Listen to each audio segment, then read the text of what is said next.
इसमें रिजर्वेशन जो दिया हुआ है इसमें असेंबलीज के लिए, उसमें भी स्टेट लेजिस्लेटिव असेंबली में 33% महिलाओं के लिए आरक्षण की व्यवस्था कर रहे हैं। ये बहुत इंपॉर्टेंट बिल है। माननीय अध्यक्ष महोदय, आज नई संसद के पटल पर इस नारी शक्ति वंदन विधेयक 2023 को प्रस्तुत करते हुए मुझे अपार हर्ष और गर्व की अनुभूति हो रही है। आज ये सदन नारी। माननीय अर्जुन मेघवाल जी। धन्यवाद अध्यक्ष महोदय। मैं प्रस्ताव करता हूं कि भारत के संविधान का और संशोधन करने वाले the constitution 128th amendment bill 2023 यानी नारी शक्तन वंदन अधिनियम 2023 को सदन में पूर्व स्थापित करने की अनुमति दी जाए।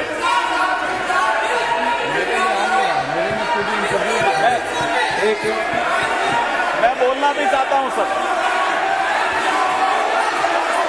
सप्लीमेंट्री बिजनेस में देखिए, बिल को अपलोड, सप्लीमेंट्री बिजनेस में देखिए, बिल को अपलोड कर दिया गया है।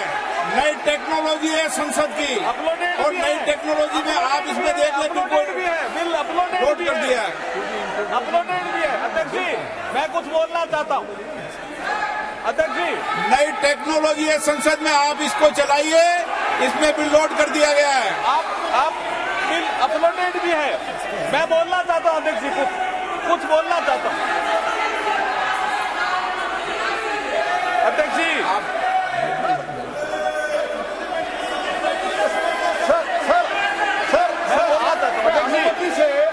सर आपके अनुमति से सप्लीमेंट्री लिस्ट ऑफ बिजनेस निकाला गया है, और सप्लीमेंट्री लिस्ट ऑफ बिजनेस में ये जो बिल आया है वो अपलोड हुआ है। सर कृपया चेक करने के लिए बताइए, मेरा इतना ही निवेदन है। मैं अध्यक्ष जी बोलना चाहता हूं कुछ। अध्यक्ष जी मैं बोलना चाहता हूं।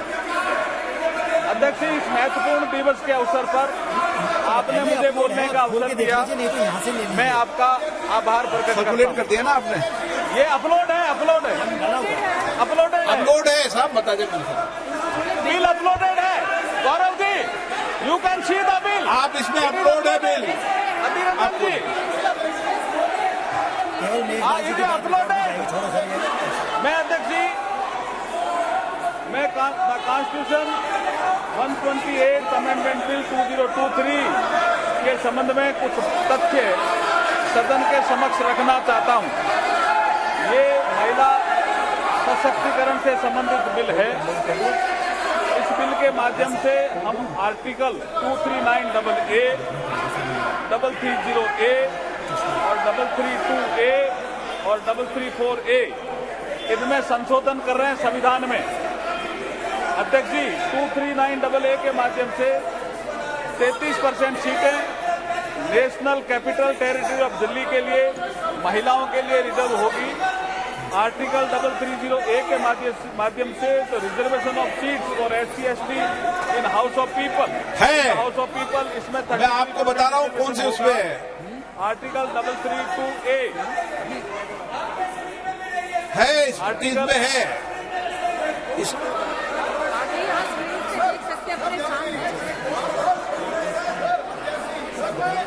I would like to clear them, sir.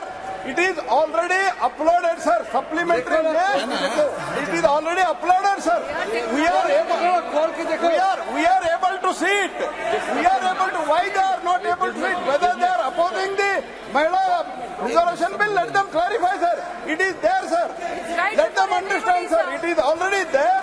ये तो है सर ऑलरेडी। मेरे अभी जो इधर रखा है टैब, ये टैब में आ रहा है। You please try to understand the technology. हम आज भारत में डिजिटल इंडिया की बात करें। चेक करा दो गौरव जी, चेक करा दो कृपया, चेक करिए please. Check mister Gaurav, digital console में एसएमएस में भी है। चेक ये मेरी स्क्रीन पर दिख रहा है, तो आप सबकी स्क्रीन पे दिख रहा है। आप चलो एक मिनट देख लो।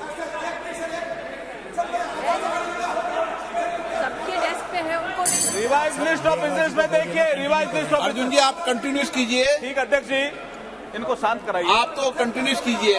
अध्यक्ष जी, इतना महत्वपूर्ण बिल है। महिला सशक्तिकरण से संबंधित महत्वपूर्ण अधीर रंजन जी सुनिए, 2 मिनट सुनिए। मैं वही बोल रहा हूं अध्यक्ष जी। The constitution 128 amendment bill 2023 it's a very important amendment, it's a very important bill. Adhir Ranjan ji सुनिए थोड़ा। आर्टिकल 239AA हम इसमें इंसर्ट कर रहे हैं, जिसके माध्यम से 33% महिलाओं को रिजर्वेशन मिलेगा। किसमें? The national capital territory of Delhi. उसके बाद हम आर्टिकल 330A में अमेंडमेंट कर रहे हैं, जिसके माध्यम से लोकसभा में reservation of seats for schedule caste and schedule tribe जो प्रावधान पहले से है, उसी में ही हम 33% महिलाओं के आरक्षण की बात कर रहे हैं।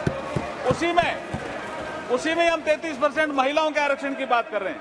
एक आर्टिकल 332 है, जिसमें रिजर्वेशन जो दिया हुआ है इसमें असेंबलीज के लिए, उसमें भी स्टेट लेजिस्लेटिव असेंबली में 33% महिलाओं के लिए आरक्षण की व्यवस्था कर रहे हैं। ये बहुत इंपॉर्टेंट बिल है। और फिर आर्टिकल 334A में एक नया हम क्लॉज जोड़ रहे हैं, जिसके माध्यम से इस महिला रिजर्वेशन की जो अवधि होगी वो 15 साल के लिए होगी। उसकी यदि बढ़ाना होगा तो संसद इसको अधिकार होगा वो बढ़ाने का। मैं इसके माध्यम से कहना चाहता हूं आपको एक समझाना चाहता हूं अधीर रंजन जी। अभी जैसे 543 नंबर है, it is already there in the you can see in the supplementary list of the business. You can see in the supplementary list of the business. देखिए 543 नंबर है अभी, उसमें बालू ji you can see now, bill also in your hand, Baalu ji you can sit now। 1 minute Arjun ji, आज bill introduce हो रहा है, केवल कल बिल पर बिल डिबेट होगी, जब आप अपने विचार रख करना। अर्जुन जी मेघवाल। हाँ अध्यक्ष जी, मैं इस बिल के माध्यम से जो परिवर्तन होने वाला है वो बता रहा हूं अधीर रंजन जी।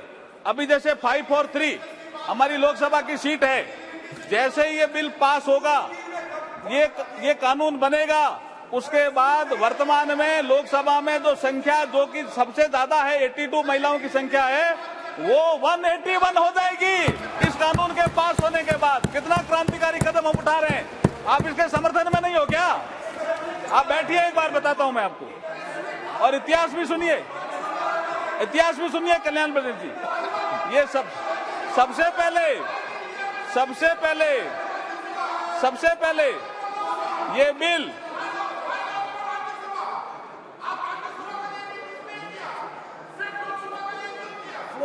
राज्यसभा में भी करेंगे हम। अब आप सुनिए कल्याण जी, राज्यसभा में बुलाएंगे। देखिए सबसे पहले ये बिल, मैं इतिहास बता रहा हूं उसका। सबसे पहले ये बिल सितंबर 96 देवेगौड़ा जी के समय आया, वो भी 11वीं लोकसभा में। उसके बाद दिसंबर 98 में माननीय अटल बिहारी वाजपेयी की जब सरकार थी तब आया, वो 12वीं लोकसभा में। उसके बाद दिसंबर 99 में अटल जी की सरकार थी, तब फिर आया 13वीं लोकसभा में। और ये जिसका जिक्र कर रहे हैं डॉक्टर मनमोहन सिंह जी के समय जो बिल आया, वो लोकसभा में नहीं आया, वो आया मई 2008 में राज्यसभा। यही यहां से षड्यंत्र की बू आती। और राज्यसभा में आने के बाद ये डिपार्टमेंट रिलेटेड स्टैंडिंग कमेटी में गया, और वहां ये बिल जब रिपोर्ट आई तो मार्च 2010 में 9 मार्च 2010 में राज्यसभा ने इसको पास किया। उसके बाद राज्यसभा ने कम्युनिकेट किया लोकसभा को, और जब रिपोर्ट किया तो लोकसभा के सेक्रेटरी जनरल जब इसको रिपोर्ट किया तो ये लोकसभा की प्रॉपर्टी बन गई। और 15वीं लोकसभा जैसे ही भंग हुई, अध्यक्ष जी, 15वीं लोकसभा जैसे ही भंग हुई 18 मई 2014 को, ये बिल भी लैप्स हो गया और इन लोगों ने पारित नहीं किया, जानबूझ के पारित नहीं किया। मैं कॉन्स्टिट्यूशन का प्रोविजन पढ़ना बताता हूँ अधीर रंजन के लिए। अभी सुनिए, आप सुनिए द प्रोविजन। ये इसके बाद मैं अधीर रंजन जी, देखिए आर्टिकल 107। अरे सुनो तो सही। मैं अध्यक्ष जी, इसके बिल के प्रावधान में मैं देखिए माननीय अध्यक्ष महोदय, आज नई संसद के पटल पर इस नारी शक्ति वंदन विधेयक 2023 को प्रस्तुत करते हुए मुझे अपार हर्ष और गर्व की अनुभूति हो रही है। आज ये सदन नारी शक्ति को लोकसभा और राज्यसभा में 33% भागीदारी देने का साक्षी बनेगा।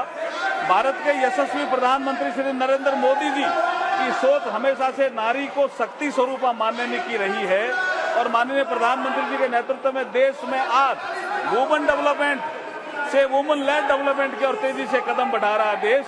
आज हर क्षेत्र में, चाहे वो अंतरिक्ष हो, सेना हो, पुलिस हो, खेल जगत हो, उद्यमिता हो, व्यवसाय हो, साहित्य हो, कला हो, महिलाएं प्रभावशाली नेतृत्व करके देश को गौरवान्वित कर रही है।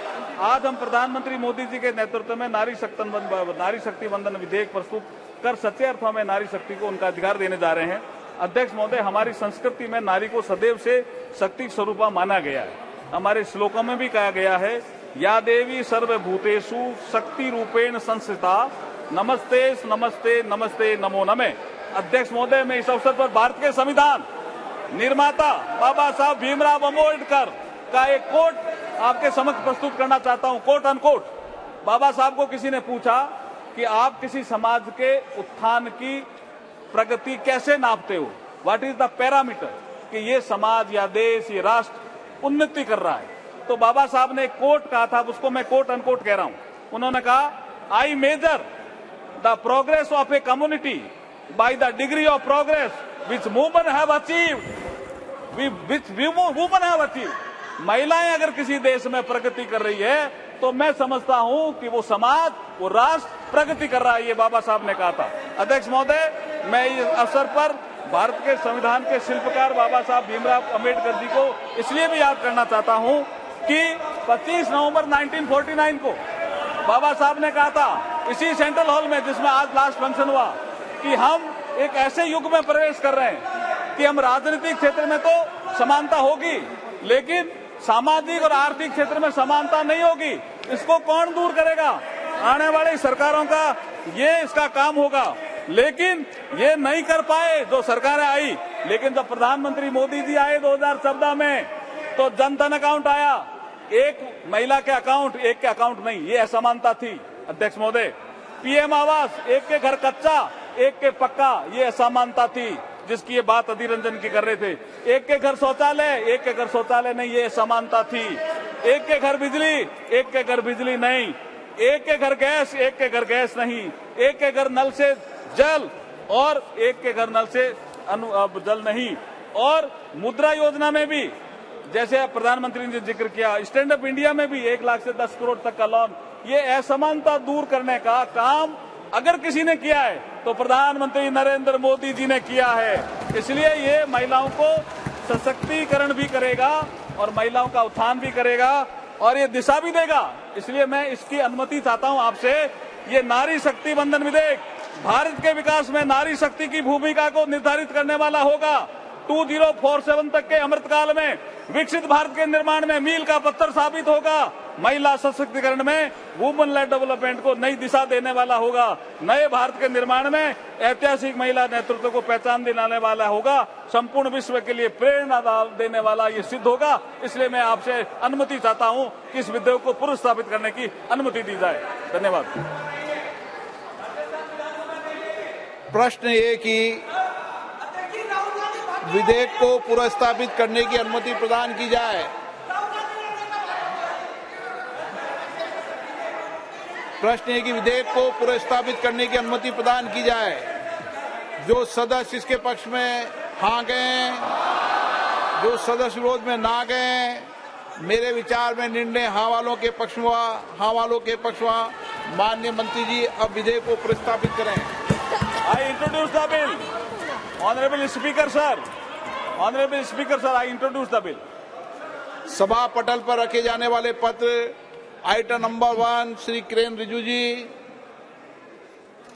महोदय जी, आपकी अनुमति से मैं लोकसभा में आज के कार्यसूची में मेरे नाम के सम्मुख उल्लेखित पृथ्वी विज्ञान मंत्रालय से संबंधित प्रपत्र सदन के पटल पर रखता हूं। आइटम नंबर 2 श्री पंकज चौधरी जी।